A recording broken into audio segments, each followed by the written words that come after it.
They expected punishment, humiliation, maybe even death. Instead, they were handed cigarettes and blankets. Imagine that. You've spent years being told the enemy is barbaric, inhuman, and bent on your destruction, only to surrender and be treated with kindness that your own army would never have shown. That's exactly what happened to thousands of captured Nazi officers during World War II.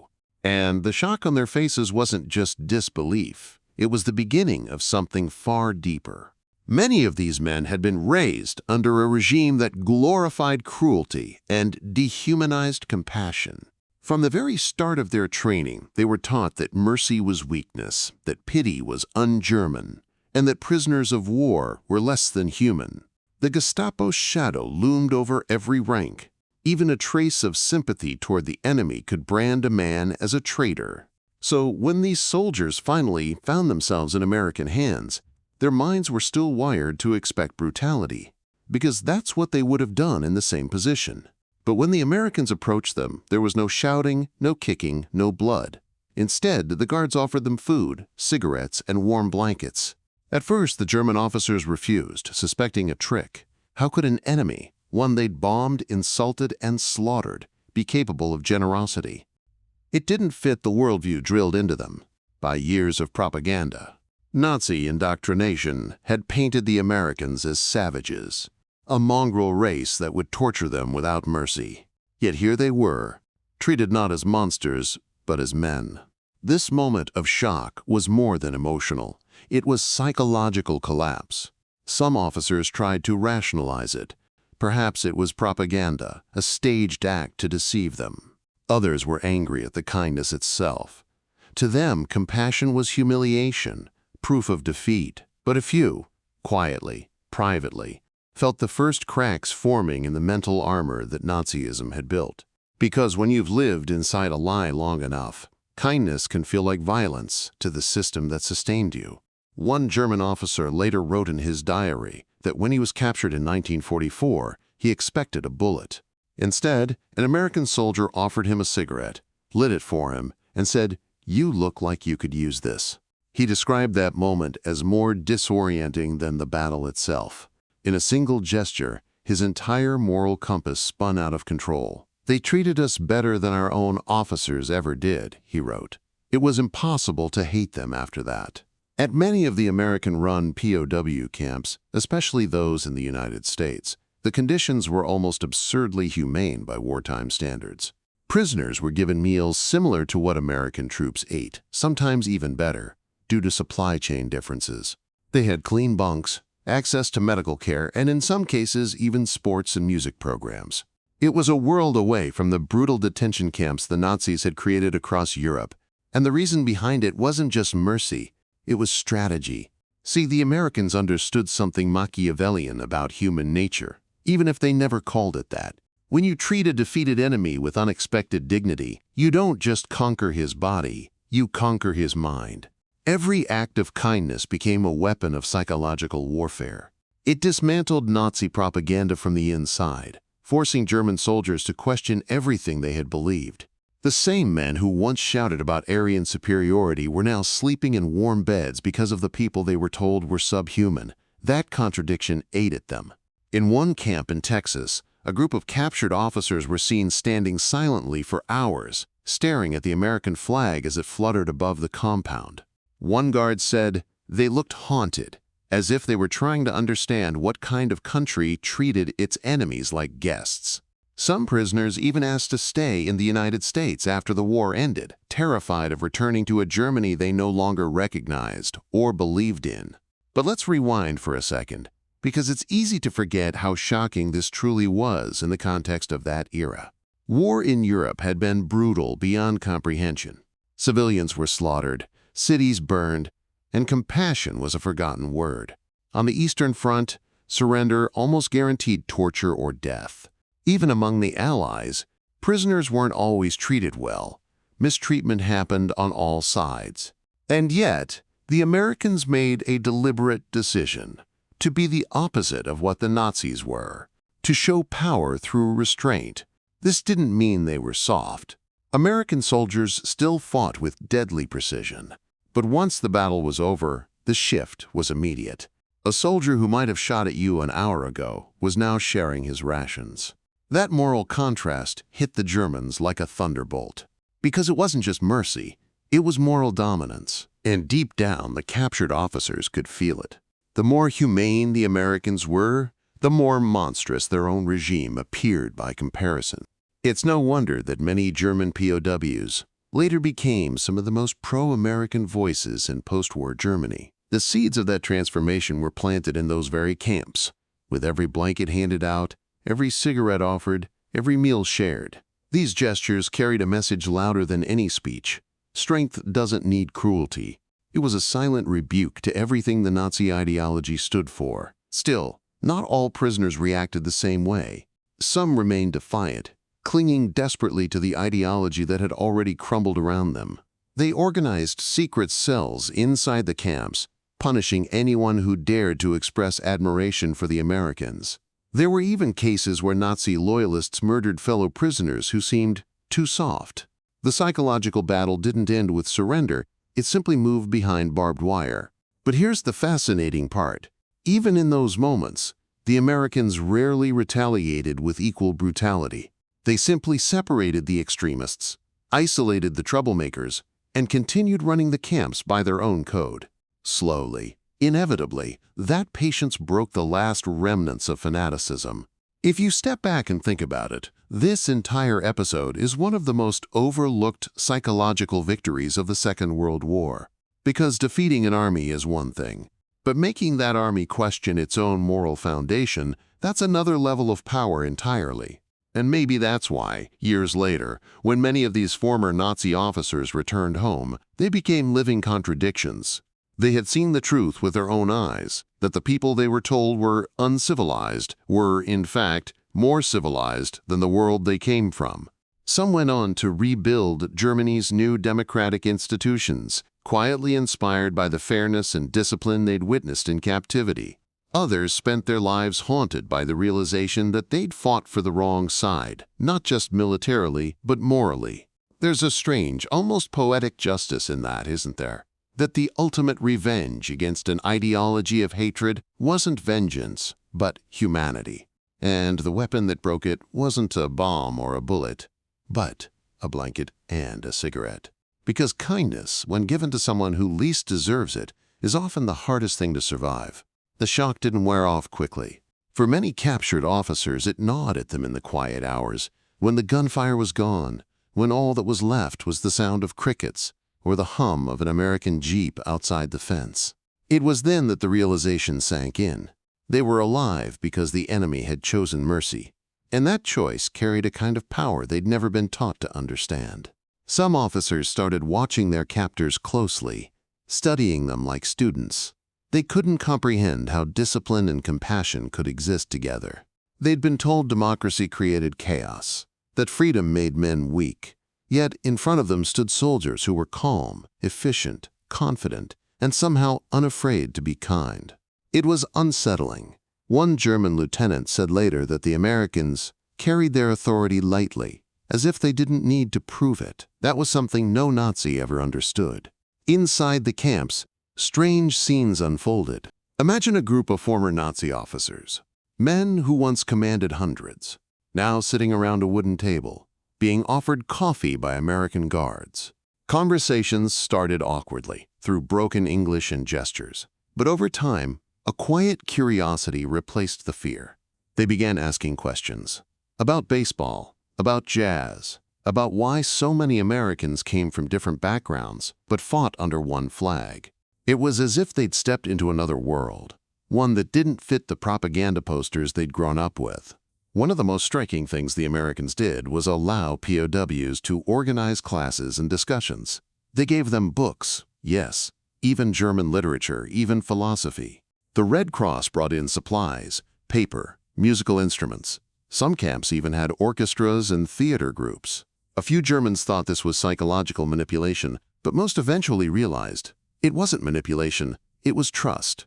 The Americans were giving them something the Nazi regime had stolen years ago, the freedom to think. And that's when the real transformation began. Without guns or orders, the Nazis' ideological control started to crumble. Inside those fences, small debates erupted. Younger soldiers began questioning their officers. "If we were the good ones," one asked, "why are they treating us better than we treated them?" That question hung heavy in the air. No one could answer it without confronting the truth. There's a story from Camp Swift in Texas that captures this perfectly. A German officer, fiercely loyal to Hitler until his capture, spent weeks refusing to speak to anyone. He'd pace his quarters, fists clenched, muttering about vengeance. Then one night, during a cold snap, an American guard noticed his hands shaking and quietly slipped him an extra blanket. The officer didn't say a word, but the next day, he was different. He sat with his men at breakfast. He started talking again. When asked years later what changed him, he said, "It was not the battles I lost that broke me. It was the kindness I didn't deserve." That moment, the realization that compassion could wound deeper than cruelty, echoed through the POW experience. Because when someone treats you humanely after you've done everything, to deny them that humanity, it forces you to confront yourself. Some Americans at home didn't understand this policy. They were angry that prisoners, especially Nazis, were being treated so well. Newspapers ran headlines questioning why the men responsible for so much death were playing soccer and eating 3 meals a day. But military officials defended it. They understood that this wasn't about generosity, it was about control. A man treated with dignity becomes predictable, cooperative, even grateful. A man treated like an animal has nothing left to lose. The system worked. American POW camps became known for their order and low escape rates. Violence was rare. In fact, many German officers voluntarily enforced discipline among their own men. They were desperate to maintain the sense of civility that their captors had shown them. That's how powerful moral example can be. It infects the very people it was meant to restrain. And while all this was happening on American soil, news of these conditions reached Germany through letters home and repatriated prisoners. Imagine being a German soldier still fighting on the front lines, hungry, terrified, hearing that your captured comrades were being treated better than you were. It shattered morale.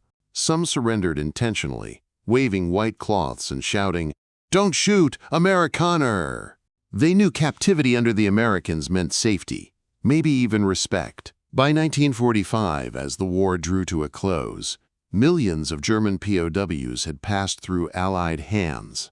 Among them were officers who had sworn oaths to Hitler himself, men who had overseen atrocities, and ordinary soldiers who'd simply followed orders.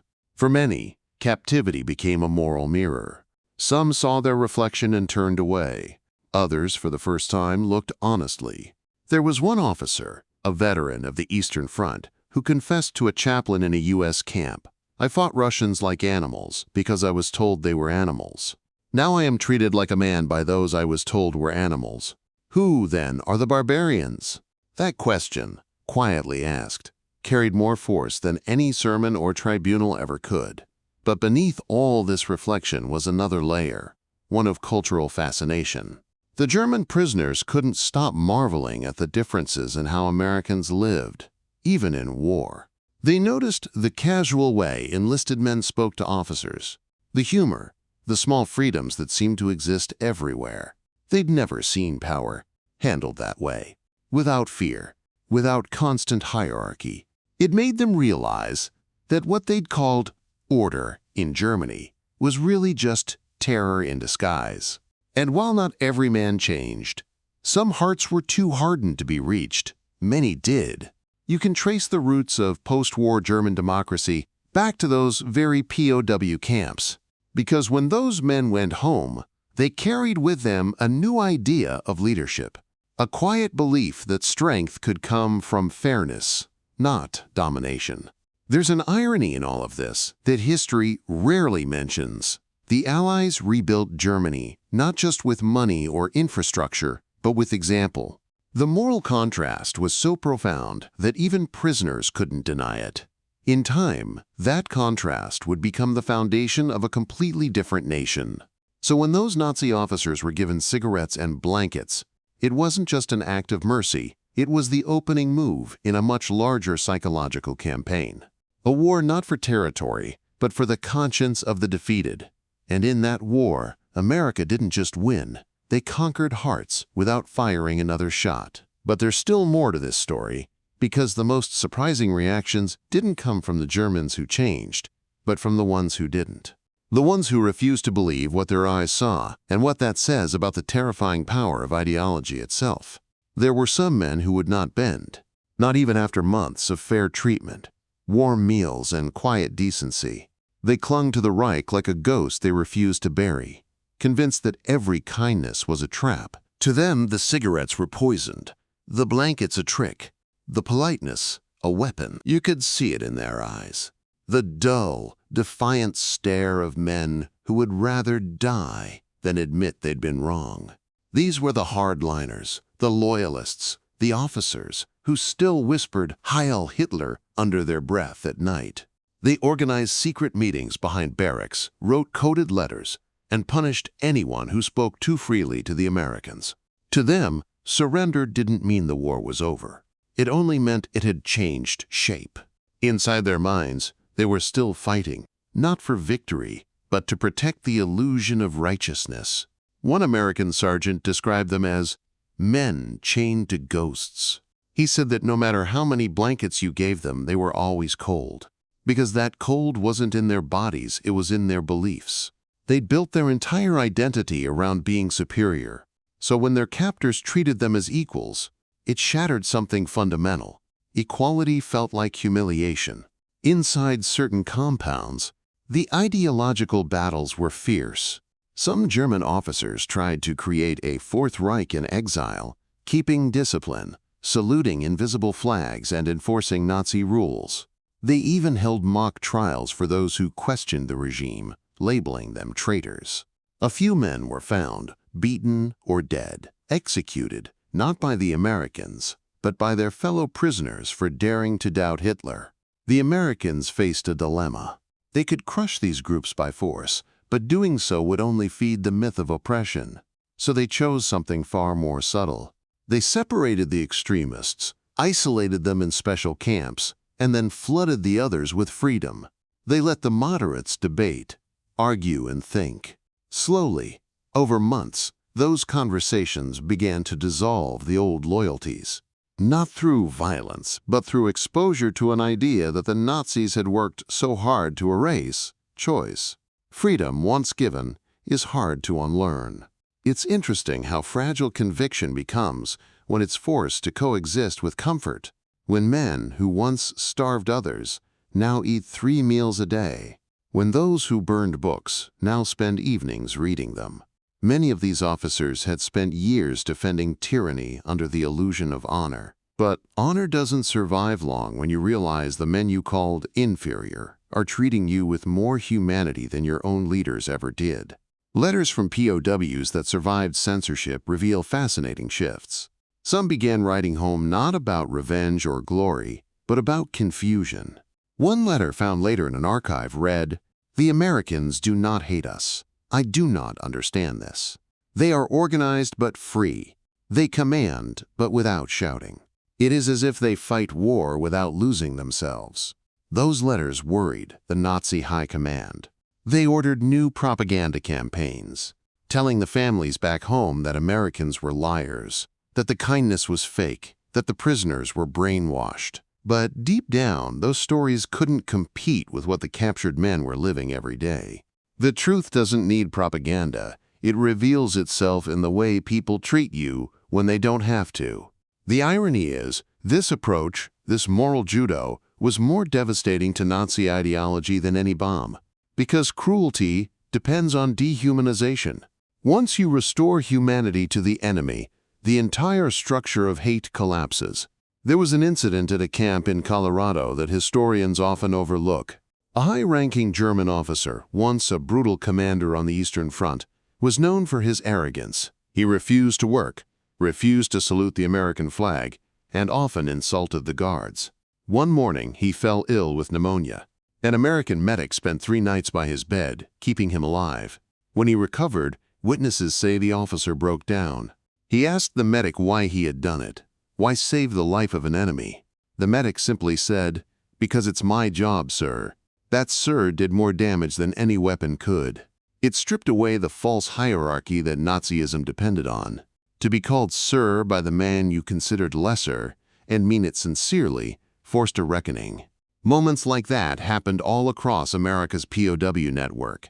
In Louisiana, German soldiers were paid small wages for their labor and allowed to buy items from the camp store. Some sent gifts back home to their families: American soap, postcards, chocolate. In a world ruined by hate, these tiny exchanges became seeds of empathy. And when the war ended, many former POWs carried those memories home like quiet, forbidden treasures. Years later, when West Germany was rebuilding, some of those same officers became teachers, engineers, or local leaders. They helped create a new society that rejected totalitarianism. It wasn't out of guilt alone. It was out of admiration for the order, fairness, and freedom they had witnessed from the people who defeated them. Of course, not everyone learned. Some returned unchanged, carrying their poison into the new world. They hid behind pride, pretending the war hadn't changed them, clinging to delusions of victimhood. But even then, their resistance was hollow, because they knew, deep down, that their captors had shown them a strength that didn't need brutality. That's the part people often miss about the American POW policy. It wasn't just mercy, it was moral warfare. A deliberate effort to win not just the conflict, but the conscience of the defeated. And it worked, because when a man who has lived by cruelty finally meets kindness that asks for nothing in return, his ideology begins to rot from the inside out. There's something haunting about that, isn't there? That a war fought with bombs and tanks ended, for many, with a cigarette shared under a quiet sky. The same men who once burned villages now sat beside their enemies, realizing they had been living in darkness. And maybe that's why so many of those captured officers later spoke of their time in American camps as the moment their war truly ended. Not the day they surrendered, but the day they realized what civilization actually looked like. Because for all the speeches and flags, for all the blood spilled across continents, the true victory came not on the battlefield, but in the quiet moment when an enemy soldier looked across a fence and saw, for the first time, what humanity really meant. Years after the war ended, many of those same German officers would sit in their rebuilt towns, gray-haired and quiet, holding the same memories they once tried to forget. They remembered not the roar of artillery, but the silence of those American camps, the smell of coffee drifting through the barracks at dawn, the sound of laughter, foreign yet strangely comforting, the moment when they realized their captors weren't what the Reich had promised. Some of them spoke about it in whispers, over beer and smoke-filled tables, saying things they would have never dared to admit in 1943. The Americans, one former SS officer, said decades later, they broke us without breaking us. He didn't mean humiliation. He meant revelation, the kind of moral blow that reshapes a man from the inside out. It's fascinating how many of these former prisoners became active voices for democracy after their release. Some helped draft new constitutions, others joined local councils, schools, businesses. When asked why, they often said the same thing: because I saw how freedom works. They had lived it, even behind barbed wire. You see, America had unknowingly performed a social experiment. They didn't just capture soldiers, they captured an entire belief system and put it under a microscope. What happens when men trained to worship power are confronted by a society that doesn't need to scream to be strong? What happens when those who were told mercy is weakness experience mercy firsthand? The answer was transformation, slow but irreversible. One American historian described it perfectly. The U.S. didn't just defeat the German army, it rewired it. And the wiring didn't change through speeches or punishment, it changed through contrast. The Germans saw a civilization that could win wars and still keep its soul.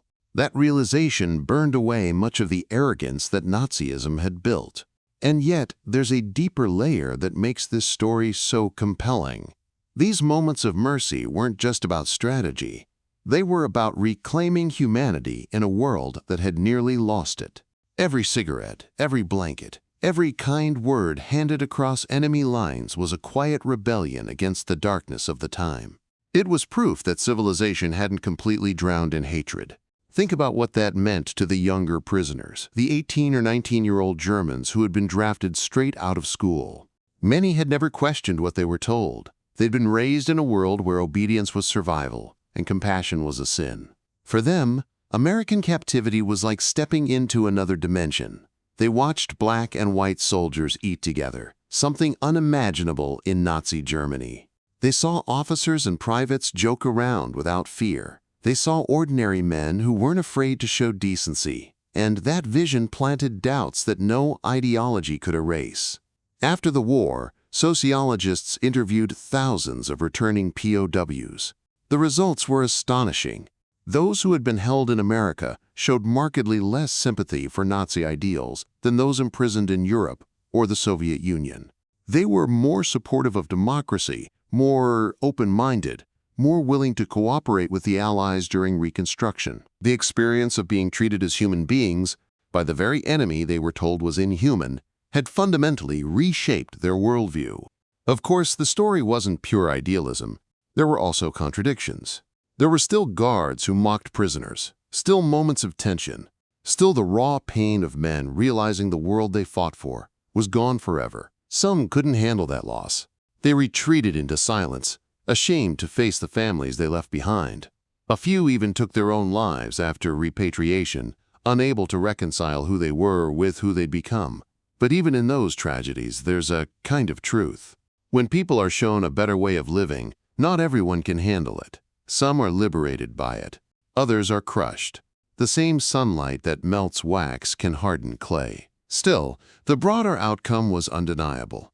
American treatment of German POWs became a model for how moral strength can be more powerful than physical domination. It influenced the Geneva Conventions and future prisoner policies. It showed the world that you could be both strong and just, that these were not opposites, but two sides of true civilization. There's one story that perfectly sums up this legacy. In 1952, an American farmer received a letter from Germany. Inside was a small package containing a medal, a German iron cross, and a note written in careful English. It read, "You once gave me bread when I was hungry. You treated me as a man, not as an enemy. I no longer have need of this medal. I wish you to have it instead." That's the kind of moment history books don't dwell on, but maybe they should. Because wars don't just end when the fighting stops. They end when one side decides to stop being defined by hate. Those cigarettes and blankets weren't just comforts. They were symbols. Symbols that said, "We are not you, and we will not become you." And that, in the end, was the most powerful victory of all.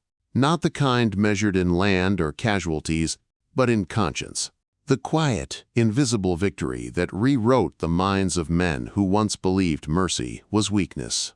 Because sometimes the most devastating defeat you can give an enemy is to show them what real strength looks like.